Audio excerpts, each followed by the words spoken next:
Today, in my presentation, I would like to briefly talk about the IT in the future as we see it from Samsung side.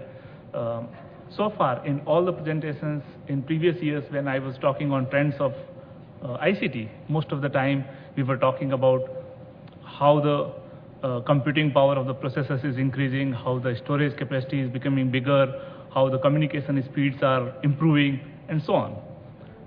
Today, we are at an inflection point that most of our computing devices have become portable, and portable devices have become more computation intensive.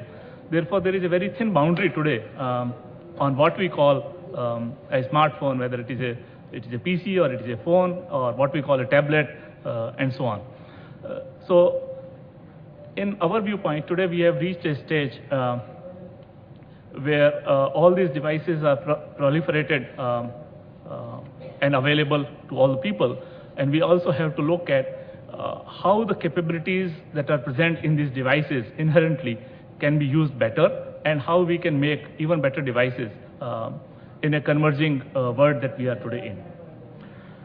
I work with Samsung Advanced Institute of Technology, that is the research lab of Samsung Electronics.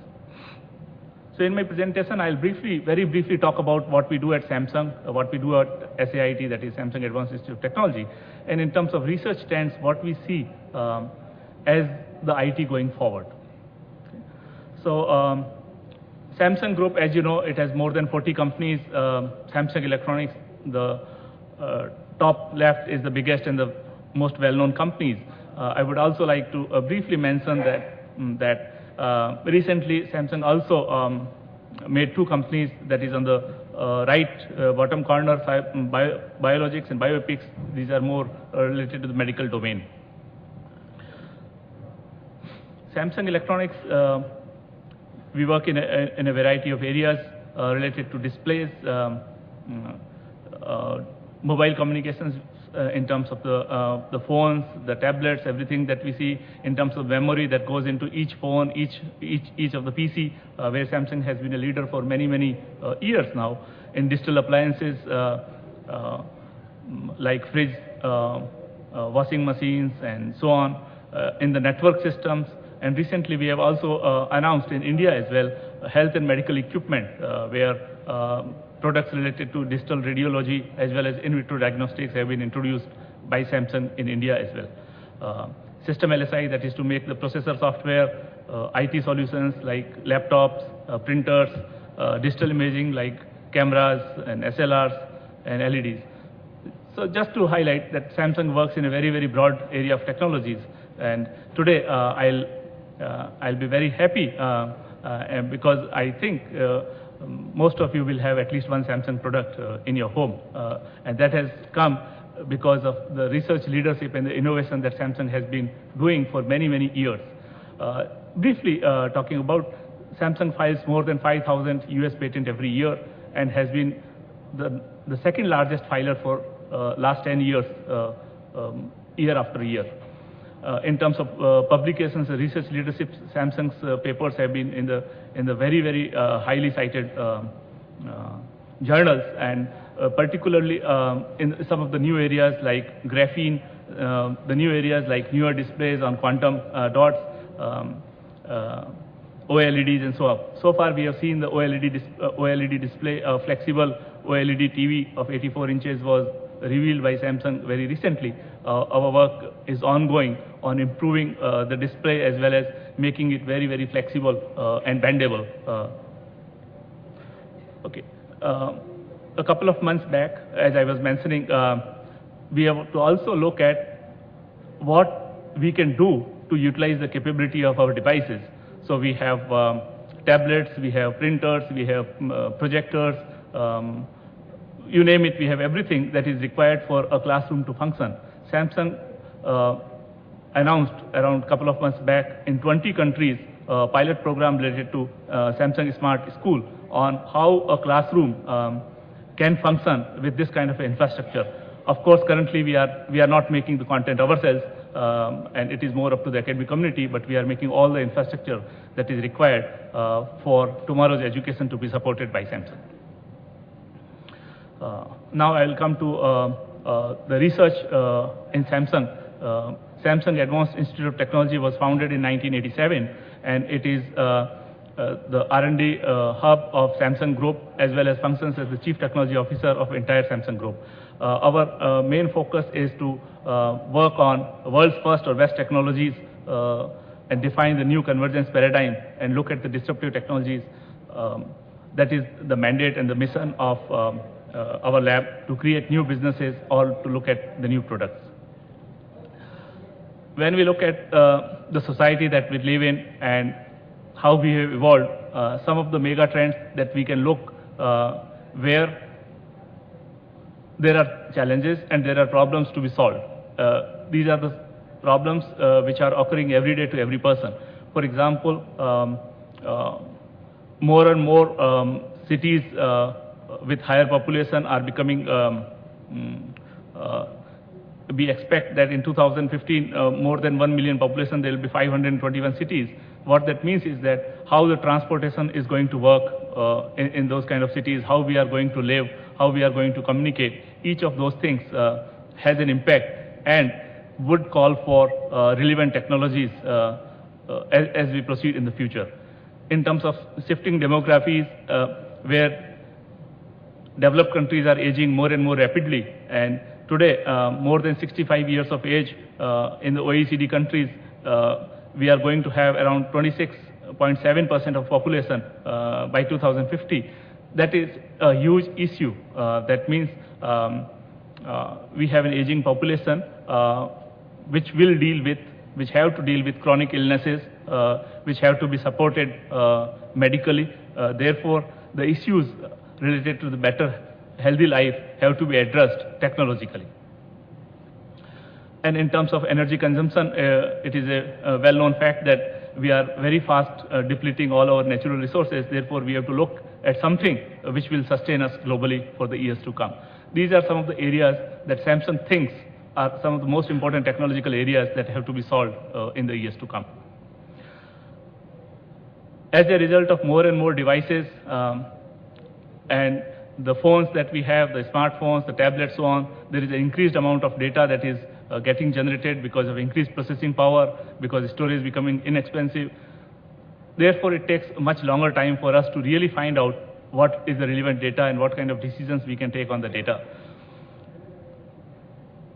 Big data analytics, that is making the intelligent use of a vast amount of data that is available today, is one of the most important thing that we believe is going to dictate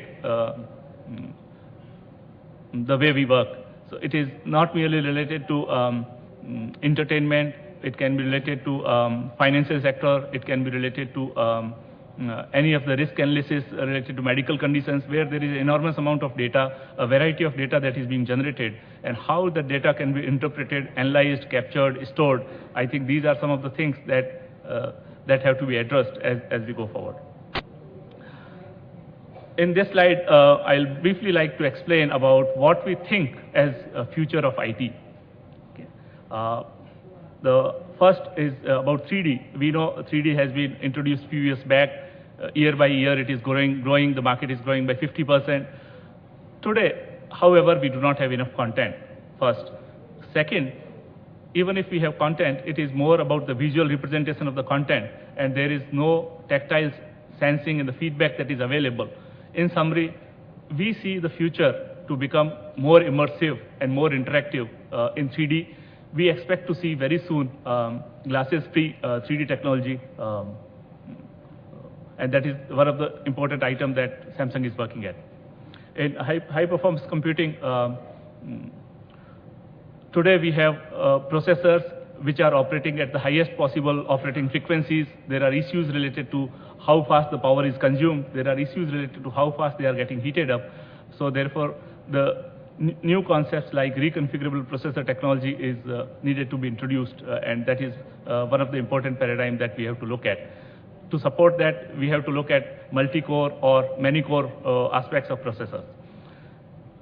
I already explained about big data analytics. For the next-gen communication,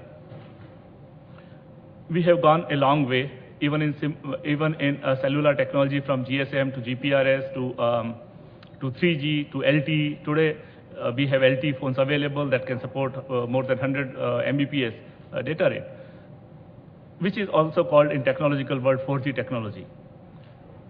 To look at what will be needed in future, Samsung is already researching on 5G technology, and around 3 months back, it demonstrated and announced the 5G technology, which can make 1.5 Gbps, that is roughly around 1,500 times of what is available today at 26 gigahertz technology. That's the future that will come. Maybe in our hands we will get such technologies after 7 to 8 years, but this is a future that we can really look at. In terms of wireless power grid, today, as portable devices have increased more and more, of course, the charging for the mobile phones wirelessly has already been introduced.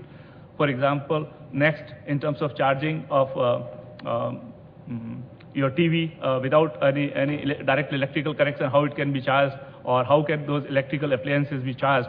So there is enormous focus worldwide also on the wireless power grid. And Samsung is currently making a standard and leading in this area based on the magnetic resonance technology. Connected healthcare and wellness in the rapidly aging population and suffering with chronic illnesses, sometimes it is very much required to monitor on a very constant basis a patient's condition.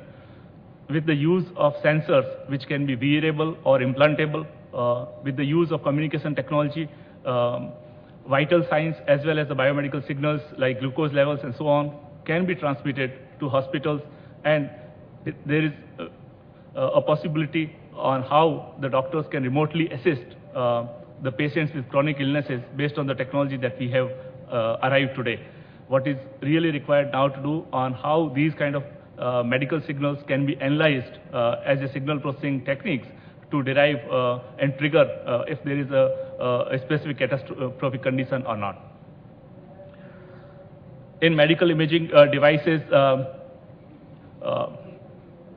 more and more focus is going on developing those kind of devices which consume low radiation in order to diagnose a particular device, or to allow some those kind of operations using the virtual reality and the imaging kind of techniques on how a surgeon can operate on a very complicated surgeries.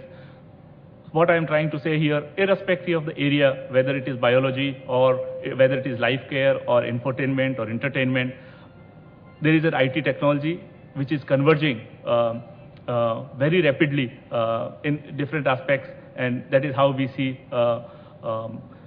the world to move in the different areas that we are talking. So I am not going to talk too much about the research in bio, but all I would like to say is that in each of the areas there is an increased amount of IT on how the markers will be used to diagnose a particular patient or a condition, how the image analysis will be done using the IT, that is image processing techniques, to determine whether a particular disease is there or not there, and so on. In terms of drug delivery system also, what is the effectiveness of the drug that has been given to a patient? How long, what is the lifetime of the drug that is going to live in a person's body and its effectiveness? Those kind of systems are also heavily involving the IT technology and the models that we are making to enable this kind of thing. Okay. In terms of new materials, the flexible displays, the next generation batteries. So one of the important things that we might have noticed is, while there has been enormous progress in communication technology, in the communication standards, how they try to consume less and less power, unfortunately the battery technology has not kept pace. That is, even today, the most of the time we are trying to minimize the power consumption is using or cutting down some of the applications and switching them off, or in our communication protocols we are trying to make some kind of power saving schemes, rather than the batteries itself, whose development, if we can make bigger and better batteries, bigger in capacity, not in size, then that is the way we have to go. Water treatment, and desalination of water is an important area as our population is growing and in these global trends as we talk. So in terms of the new materials that can be synthesized to desalinate the seawater to make it more purified is also one of the important areas of concern to us. Other than doing all the technology development in-house, Samsung has been very, very open in terms of open innovation. We have a standard program called GRO, that is Global Research Outlook Program, under which we solicit proposals from all the academic community all around the world at a specific time of the year. And when the proposals are selected, we fund them year after year based upon the progress that is made in these proposals. Just to talk about India, also we have had this program running successfully, and several of the IITs we are already having collaboration in some of the areas that I mentioned. Now coming to India, though SAIT globally has 6 labs, India lab is located in Bangalore, which is the largest outside of Korea, and our main focus areas are related to the IT convergence areas on how the future of IT can be applied in the bioinformatics as well as the computational science areas. That's all I wanted to say. Thank you.